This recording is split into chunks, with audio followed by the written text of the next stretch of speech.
All right, here we are with another episode of the Go With John Show. We are in the studio today with Brian McGranahan, Michael Schnitzer, and Pat Kearns, and we are going to talk about change orders. So, Michael, welcome back. Hey, John. So, can you get us started? Sure. What do the folks out there who are thinking about building a Stanley Martin Custom Home need to know about change orders? Because it's a hot topic. Sure, absolutely. So let me break this down, and Pat and Brian will talk about when we start construction, right, in our process. But prior to construction, there are no change order fees, right?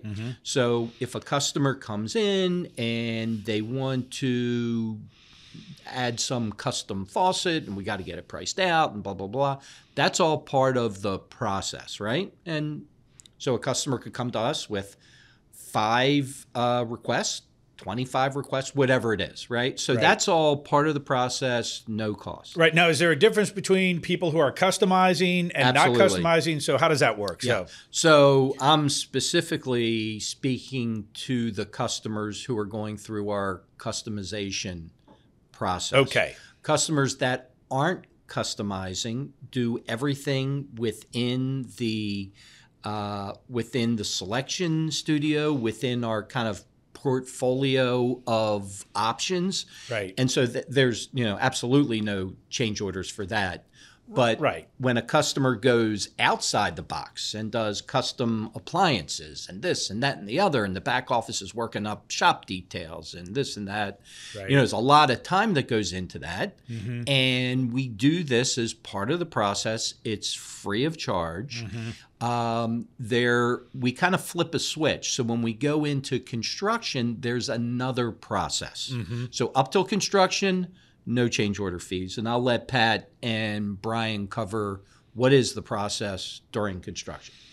Right. So, Pat, what happens then? So once the construction process starts, how does somebody initiate a change order? So I guess the first thing we talk about is the fact that we spend a lot of time with the customers before we even begin the construction process, going through the house, the floor plans. We vet the floor plans, particularly when there's customization involved, and do peer reviews to make sure that we're trying to catch every conceivable thing that may differ or cause us issues in the field to build the house. Right. We then take the time to do a pre-construction meeting with our own office people when it gets turned over to the construction team to review everything that we've discussed with the client, all the stuff that's come up. And then lastly, we do a pre-construction meeting with the client or the buyer to go through the construction process, talk about everything that we've come up with and how we plan on building the house. Right. So we've put a lot of legwork in the back office to kind of go through and then hopefully miss or avoid any changes or anything that we could possibly, what I tell people is we're going to present you with options that you could not even have conceivably thought of for your home, something that you've never even considered, and present them to you. The reason why is we're trying to uncover as many things as possible prior to actually getting out in the field and building the house. That being said, a lot of times when we're building a house for a customer, they will walk into the home and see it in real life for the first time instead of on paper. And there are things that conceptually they didn't think of, or there's lifestyle changes while we're going through the process that they need to add things to the home for. So we've put a process in place to handle that. Right. And essentially what it is if you think of something that you want to add, it could be as simple as an electrical outlet or as complicated as adding a deck and a patio on the back of the house. Right. We will write it up and basically present it to the back office. Now, before we do this, the project manager is probably going to sit down with you and discuss the ramifications of making that change. Right, right. It is not to deter the client or discourage them from making changes. It's more to present them with, okay, you're considering doing this.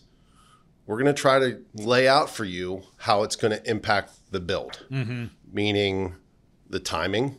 If it's significant enough, we may have to resubmit a set of plans. Whether it's going to delay the process, how it's going to impact other things in the house that you've already selected. Try to lay out as much of that as we possibly can. Now, we're not going to be able to uncover everything.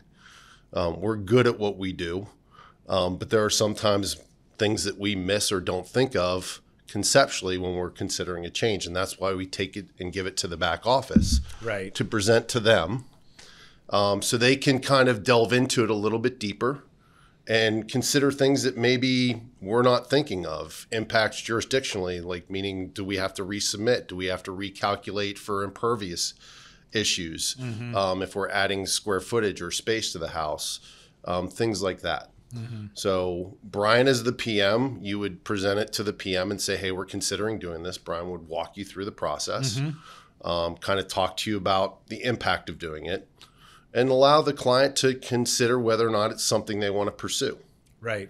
If they decide to pursue it, we would write up a good description of the option or the change that they want to make, that we submit to the office. And there's a change fee that we submit the check and the form to the back office. The back office will then, as I said before, go through and price the option out, think about all the things that we've got to do to add that option to the house. If it's just adding a light fixture, we'll price that out and do that for you. If it's more complicated, obviously we have to get engineers involved and architects possibly involved and resubmit the plan to the county or the jurisdiction for approval. And we'll continue to try to build the house as much as we can while we're waiting for that change to be, put together. Once they've priced everything out and got a formal description of the option, they will send that information along with the pricing and the description over to the PM. The PM will then present it to the client. The client has 5 days to decide whether or not they want to move forward with purchasing that option. If they decide to move forward, the price of the option will be added to the overall price of the house. The fee that you provided us with for the check fee would be subtracted from our next draw request. So whatever the change order fee would be credited toward the item if you buy it. Well, not credited towards the item. The price. I would say, so you're speaking real technical, but I think probably for the lay customer, it's probably just as easy to say that fee, if they move forward, is deducted from the price, which in fact it is from the overall price. From the overall perspective, yes. Okay, so Brian, welcome back. Thank you. Thanks for having me. So talk to us a little bit about some of your experiences that you've had with change orders. So you're building, what kind of things come up that trigger kind of a change order request? We mainly have like two different instances where we have change orders. So the first would be what Pat was just discussing. So a customer comes into the house, they want to add something, and even sometimes it's delete something. We'll discuss that. Give us an example. Do you have one? So let's say that they want to add a window. Okay. So they want to add a window. We'll meet at our weekly meeting, which we've discussed in previous episodes. I will talk to them about the impact of what that entails, because it may be a structural item. It may be that we are a couple weeks away from hanging drywall, and if we add the window, we're going to have to get an engineer involved for the structural part of it. There may be components of the house, HVAC, plumbing or electrical that's in the way that would have to be relocated, and kind of cover everything that would entail making that change, so that they understand that this may delay the house, let's say for 3-4 weeks, depending on how long it takes engineering to get back, send it back through the county, all the stuff that because you got to update the permit, right? Okay. And because it's a structural item. Correct. If you're adding a light or changing a light or changing a faucet, then and depending on the time frame, if you're adding something like that, it may not impact the time frame of the house or the schedule of the house whatsoever. But if they feel like it's important enough to them to where they're ready to delay the house, and because it may get to a stopping point to where we're waiting for the window.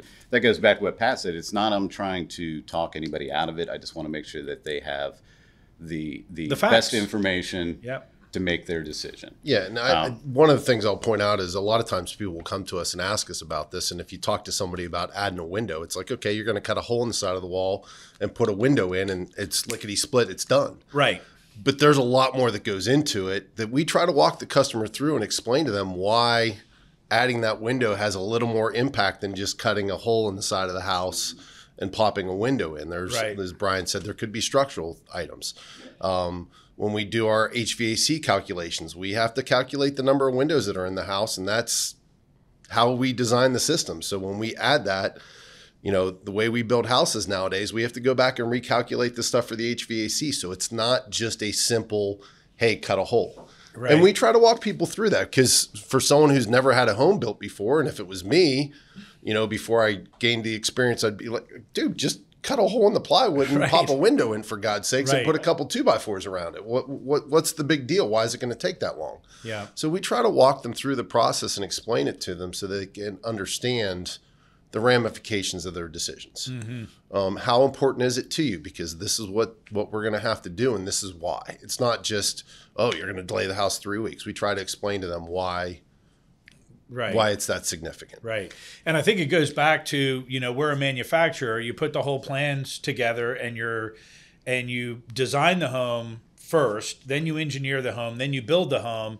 Now, when you want to do something that's structural, you're actually going back to the design and the engineering phase. You know, so you're backing yourself up in the process. Yeah. And I would say, and Brian probably has some examples, there are some change orders, and I'm going to really call them addendums to the contract, that have no price. There's no change order fee associated with it.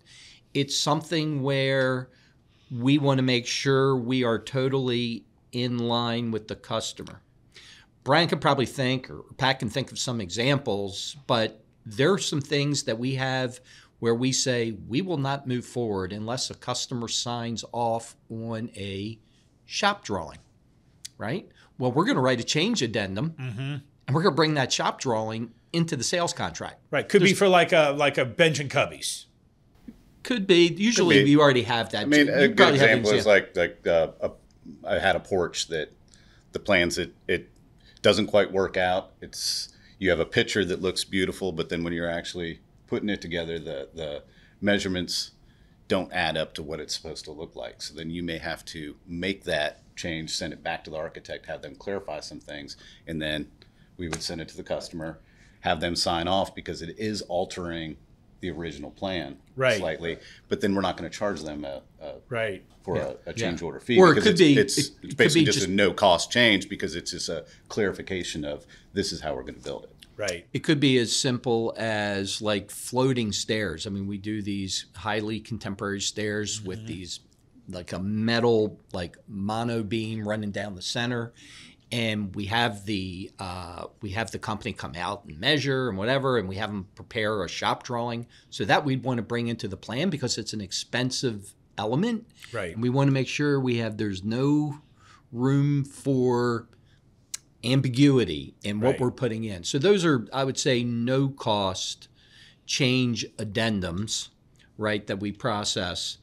There's some change addendums that we provide as it relates to site development, right? So, and Brian, maybe you can talk about this, or Pat can talk about it a little bit, because as we go through the process, there are some allowances that we still have to true up. It could be landscaping, right? So we don't tell the customer, you must pick your landscape package before we've even built the house. So they don't even see the structure viscerally as it's coming out of the ground to get an idea. Right. So I don't know, maybe Brian, you can talk about what you do with reconciling an allowance we may have for landscaping.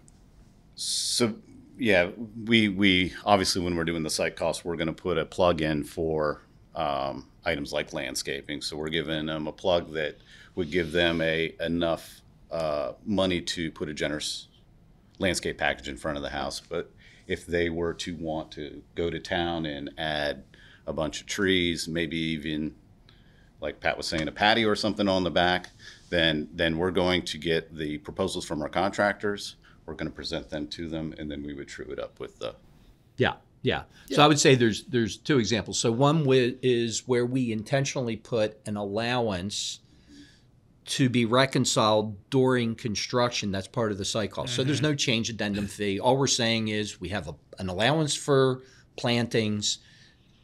we have a landscaper who will come out and meet with our customer, prepare a plan, give us the cost, us meaning us and the customer, and we're going to reconcile it against that allowance, and we're going to prepare a change addendum, right? There's no cost to that. That's just part of the process. Right. But if a customer wants to add during the process a patio, right, wasn't on anybody's radar screen, that would generate a fee that if the customer moves forward with that, accepts that change addendum, that fee would get credited back to the price. Right. So let me just make sure everybody understands. So a plug and an allowance is the exact same thing, right? If we put in a plug or we put in an allowance, and then when we say reconcile it, so if you have a $10,000 plug or allowance for landscaping and you only spend $8,000 on landscaping when you meet with the landscaper, what happens to that extra $2,000 that you have in the site cost estimate? Well, it reduces the price. Right. So they don't pay it, right? It's at cost. And conversely, if they spend $12,000, they're going to spend $2,000 more than the allowance. Exactly. Okay, good. Pat. Yeah, and what I was going to say is, like particularly in a healthy market like we're having today, some of the people that we're building these homes for are selling an existing home. Right. They may sell their home for a little bit more than what they anticipated. And a lot of times there's things that they have to, that they wanted to put into the house that they decided to do at a later date. This allows them the opportunity to sit down and say, okay, we were going to hold off on putting the deck on the back of the house until after we got moved in. Would like to try to add that now. And we'll walk them through the process of trying to do that, or a patio, or increase the landscape package now that they've realized they have the ability and a little bit of freedom to do some of those things. Right. These are some of the things we run into, and having the ability to work with a project manager on site that is in tune with what you're doing and having weekly meetings with you to kind of walk through those things gives you the opportunity to discuss some of this stuff and understand the process of going through it. And what I tell people sometimes is there's a couple things to this. There are times, even if we're walking through and you come to us with a change, where we may suggest that you wait until after you settle on the house, because we realize that you have a specific timeline that you're trying to meet. And we realize that adding that option at that point in time is something that's easily done after the fact. And can be done by somebody else. And we can even provide you with some suggestions of people that you can reach out to get pricing for.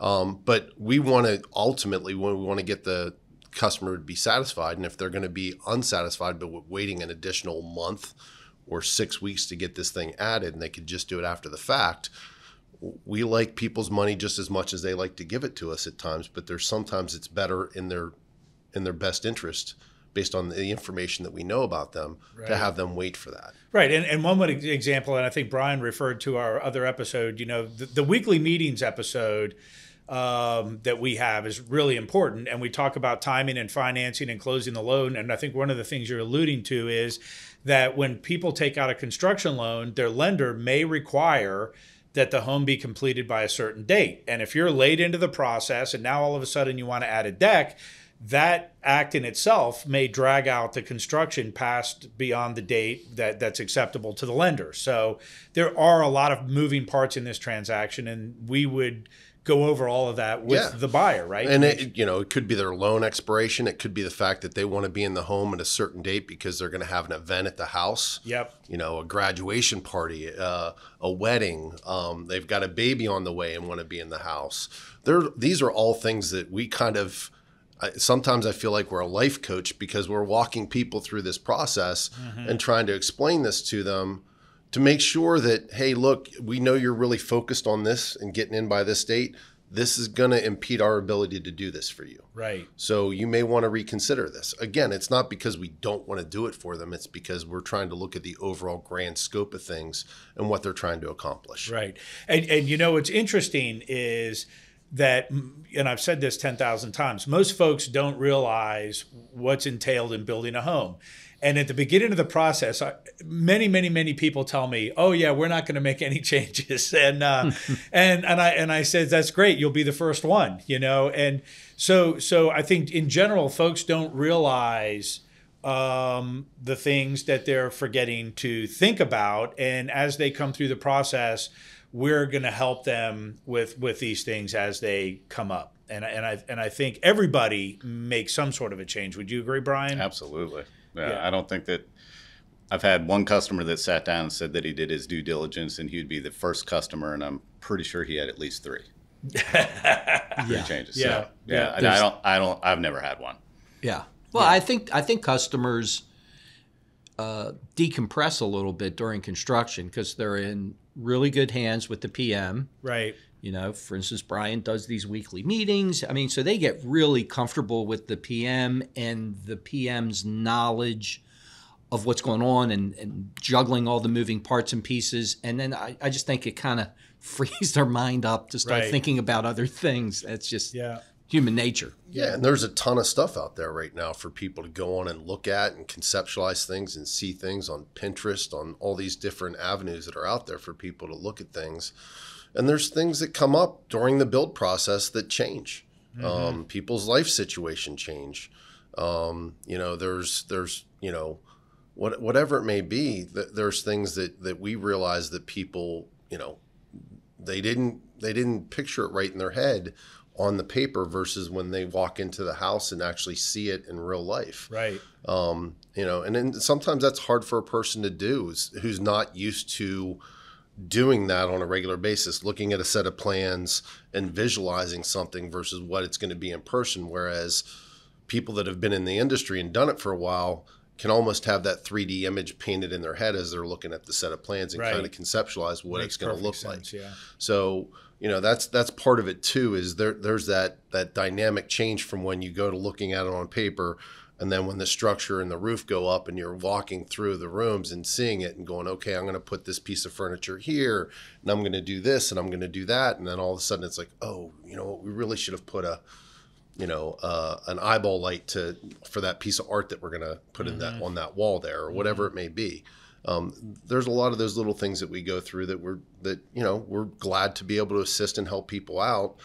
And typically it's stuff that is going to be obtrusive to do in the home after we get to a certain stage. There's going to be a lot of damage and repairs that have to go on to accommodate adding that thing. So we try to do it for them while we're at a point where it can be done easily. Yeah, usually. Yeah, I think we get a lot of future proofing. So people, once the structure comes up, they realize, I want a pool in the backyard with this deck and this outdoor kitchen, so I need to add the electrical or whatever it may be. But as it's going up, they start planning, okay, well, I've spent all this time planning on what my house is going to be, and now that I see it, now I'm going to have that party and I'm going to have all the neighbors over, and I want to add this and whatever it may be.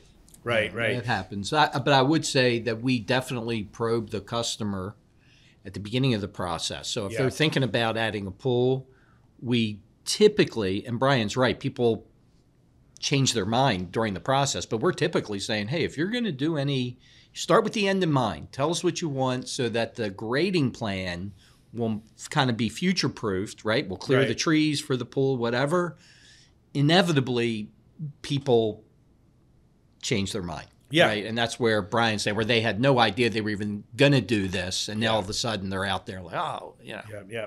So going back to Pat's example about the eyeball light, it's easier to add the eyeball light for a piece of art before the drywall goes up. So when you were talking through it, once the drywall goes up, we can still add the eyeball light, but now you're past that point where so we advise people, hey, look, if you're thinking of making a change, let us know about it as soon as you're thinking about it. Right. So the PM knows. And that's why we have the weekly meetings. So the PM can kind of conceptually lay it out and realize and we can even tell people, hey, look, if you're still thinking about adding this, you need to make that decision now, because we're getting to the point of no return here where it's going to be even more costly to do it, because we're going to have to tear things out in order to do that option. Right. Cool. Yeah, and I would say, and I'm not sure if Brian or Pat brought this up, but when the office provides all the detail back to the PM, they've communicated with the project manager. They've communicated with Brian and say, okay, where are you in the process? When are you going to order XYZ material? Right. And Brian may say, okay, I really need to order it to not lose time on the schedule in the next 5 days. Right. So then the office is going to say, okay, I'm going to prepare this, this not change addendum, but the information for the price request. Yeah. And it's going to have a finite date, because otherwise we're in limbo, right? So once that 5 days goes by, we're back off to the races. We're not holding up the house, or we'll never get anything done. Yeah. And I think the PM being involved is really very critical, because I think, Michael, you've used the example of countertops many, many, many times, right? Where a buyer's chosen their countertops, and then they start thinking about, well, maybe they're changing their mind and they want something else. And then they don't say anything to the PM, and then the PM orders the countertops. Right. And then a week later, the homeowner says, well, we've been thinking for 2 or 3 weeks about changing our countertops. And Brian says, well, I just ordered them. Right. So it is really the communication. Yeah. And Brian probably would go over, but there's so many. So houses are built with hundreds of thousands of parts and pieces. Right. And Brian's probably not going to the customer say, this week I'm ordering 5 floor hangers for floor, right? I mean, it's just certain things that just like, it's so far outside the realm of what they need to know, or what they even care to know. But those little things that Brian may be doing in the background may have impact on the customer, right? Yeah. Like especially, take plumbing or electric, right? So Brian's got a rough-in for plumbing. Customer says something to Brian. Plumber's already left the house. Now we got trip charges, and I mean, it's just. Yeah, we can't read your minds, is what I tell people. Yeah. We can't read what you're considering doing. So you need to communicate that to us so that we can let you know whether or not we can still do these things. Right. And if we, typically we can still do it. It's just sometimes it becomes a lot more expensive than the customer is willing to accept, because of the things that we've already done in the house that are going to have to be redone as a result of adding those things. Yep. So Brian, do you have some examples of change order experiences that you've had that are positive or challenging? Sure. One of the things, like back to what Pat was saying about like trying to head off any of the changes that we can, when we are doing a lot of electrical stuff has been used as an example, but we'll try and meet with the customer before we even send the electricians in there so we can walk them through and talk about plugs. We do a electrical layout that we I guess they sit down with them, and we'll lay out the recessed lights and where they want switch plugs and items like that. And after that is drawn up, I'll meet with the customer and review all that, because that's a perfect opportunity to try and head those things off so that we are capturing them before the electrician starts. Right. And that way we're not holding up and not slowing the process down. Yeah. Because we can add those, I can send it in, we can do the change addendum, and then the electrician shows up and they already have the paperwork and everything they need to add and capture those changes. But yeah, some of the past experiences with change orders, I mean, I've had customers that have had lofts, the loft option, and had a beautiful view of the mountains in the background. And we're like, well, what would it take to open these trusses up and put a big dormer out the back? And, that's one of those instances where you're going way, way back into engineering and running it through the county. And obviously they did not do that, because once we started talking about how much that would impact the time frame and how much it would cost, it was pretty significant. So we do get some kind of crazy ones, but a lot of them are just pretty run of the mill. Yeah. But it's free to ask at the weekly meeting. It is. It is free to ask. And we always encourage that. Yes. I mean, we do, there's a lot of, not a lot, but, shower sprays and things of that nature. I don't know if you have any good examples of.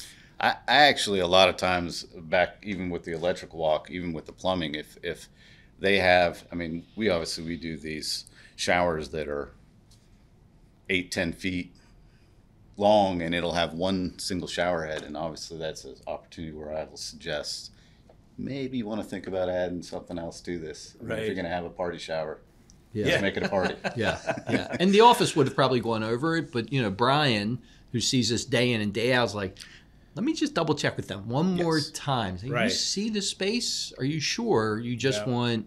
you don't want a rain can or Something. Yeah. Yeah, and like I've said in previous conversations we've had, the PMs get to know the customers Right. pretty well. Right. So that relationship is it builds as you're going through the process, and you can recognize some of the things, not always, but just in having regular meetings with the people and interacting with them on a regular basis, you get to an understanding of what's important to them in the home. Right. They're hot And spots. They're hot spots. Yep. It's not everybody's the same. So, when you get to delve into that and you start experiencing those things, that gives us the opportunity to kind of make some of these suggestions. Right. And talk to people about, hey, you really want to consider this. I'm not saying you have to do it, but you may regret not doing it. So this is the time if you want to do something like this to do it. Right. Right. It's good. That's good. So, Michael, anything else you want to add? No, I think we've got a very good process. Our focus with the change addendums from a customer experience perspective is, there's something out in the ether where builders make all this money with change addendums, right? And blah, blah, Right. blah, blah. And that is not our raison d'etre, right? All we Right. want to do is get a little bit of money so that if a customer doesn't want to move forward, we can, and we're not even covering our back office costs, but Right. it definitely gives the customer a moment to say, okay, do I really want this? Because if they move forward, that fee gets applied to the cost or the price of the item. So Right. it's a So hypothetically, if we have a $250, just hypothetical, change order fee, and they want to buy a faucet and the price of the faucet is $250, then the $250 gets credited to the faucet. They're not Right. paying another $250 on top of the $250 is applied It's to applied to the item, right? So it's the just a item. very elementary right. So we're not example. making anything on the change. Exactly. So there is no real change order fee unless somebody really Right. just wants to start wishing. Right. Well, we actually call it a change order request fee, don't Yeah. we? Right. Because you're Yeah. making a request for a change order. We collect the fee. If you buy it, it gets credited. And, we have to do that because what used to happen, Michael, before we did this years and years and years ago? Well, people like to dream, Yes. and we certainly don't discourage dreaming during the preparation process. Right. But once you start, the dreaming really should be over. Right. But we had a full-time employee that continued to chase customers' dreams during construction. So, it would be typical customer, hey, I want to do this. And we weren't charging anything, right? Right. There was no request fee. Right. And so we just were spinning wheels, and we're like, okay, this really does not work. Right. You were So- pricing out all these dreams and nobody was Absolutely. really buying. No, there's got to be some mechanism to make them think, almost like a Exactly. limiter, a filter. Sure. Well, and I think the other thing that's important to keep in mind too is it's once you get the construction process moving, to stop and halt and then get it moving again is difficult. Right. The term or the correlation I always use is it's like an ocean liner moving through a body of water. Once it gets up to speed and gets moving and going in the direction you want it to go, everything's going fine. But you have to stop the ship all of a sudden and get it going in a different direction. It takes time to do that. Once you get idle in the water, and it's the same thing with construction. It's not that we're trying to discourage people. It's more like they have an end date in mind too, that they want to get in this house and they've made plans. We don't want to continually start and stop and start and Right. stop and start and stop over and over again. Yep. And even if it's a quick, hey, we're going to add this, we got it priced out, we're moving forward with it. It takes us time to get it added to the contractor's contract. Get them scheduled to do the work, get them out to the site. It's not just, okay, you sign on the dotted line and we've processed the change order. They're going to be out that afternoon. Right. And that's sometimes what people anticipate or expect. And it's like, okay, we've got to update the contractor's contract to include this option. Then they can come out and do the work, but they also have to get somebody scheduled to come out and do the work, and they're already scheduled out for the next 2 weeks. So even if it's something that's really simple and easy, if they're not out there working on the house or have not already been to the house, we've got to get them on schedule to come and add that stuff. Yeah. So it could delay things as well. Yeah. Yeah. So there's a lot that goes on. Yeah, Absolutely. a ton. Yeah. Yeah. So Brian, anything you want to add? I don't think. Solid. Yep. Pat, we good? We're good. Michael, I think we're good. I think that's Yeah. good. So in summary, before the start of construction, there are no change order fees. Once construction starts and you're in the customization program, then you have the change order request fee that's credited to the to the program. And I think in closing, generally, if you're not customizing, if you're choosing the path to buy one of our homes, and we say build off the shelf, but you're just building it to our plan, it is still possible to change an outlet or something like that. So there could be a situation where you may have a change order request fee during construction, but it's very rare. Is that fair? Okay. It's fair. Good. That's the summary. I hope you all enjoyed the conversation on change orders and our process. And as always, if you have any questions about how that works, contact us through the web or give us a call, and we're certainly happy to explain it in greater detail. I'm not sure how we do greater detail than what we just did, but if there's any confusion, we're here to help.